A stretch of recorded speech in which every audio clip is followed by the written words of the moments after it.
Ganitong diskarte din ba ang ginagawa ninyo sa ampalaya? Yung tipong simpleng luto lang.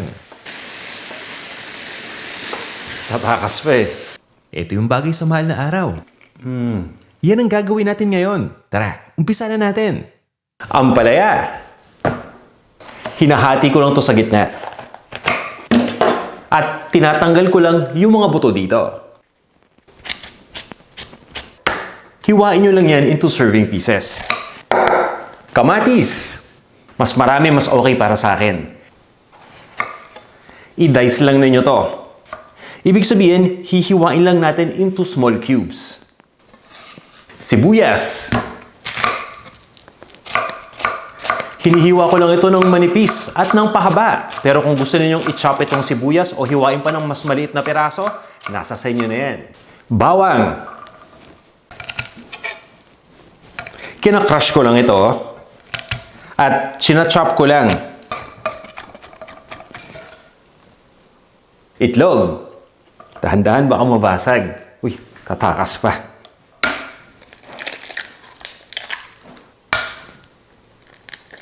Babatiin ko lang muna to.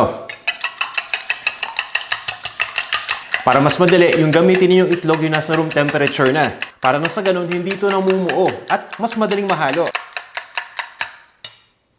Magluto na tayo. Mantika.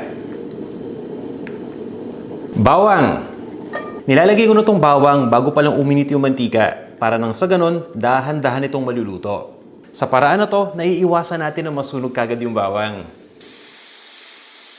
Sibuyas. Ginigisa ko lang itong sibuyas hanggang sa lumambot na.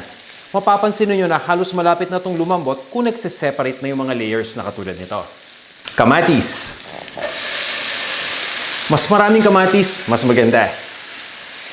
Igisa nyo lang to hanggang sa lumambot na yung kamatis at mag-evaporate na rin yung katas nito. Ampalaya. Ginigisa ko lang muna to ng mga 1 minuto. Asin. Ground black pepper. Itlog. Pagkalagay ng itlog, pabayaan nyo muna mag-settle. Huwag nyo munang hahaluin. Kailangan munang maluto ito ng bahagya lang bago natin haluin para nang sa ganun, mas madali na dahil namumuo na ito ng konti. Ituloy lang natin ang pagluto dito. Dinidistribute lang natin yung itlog with the rest of the ingredients. Ilipat lang natin sa isang serving plate at tikman na natin to.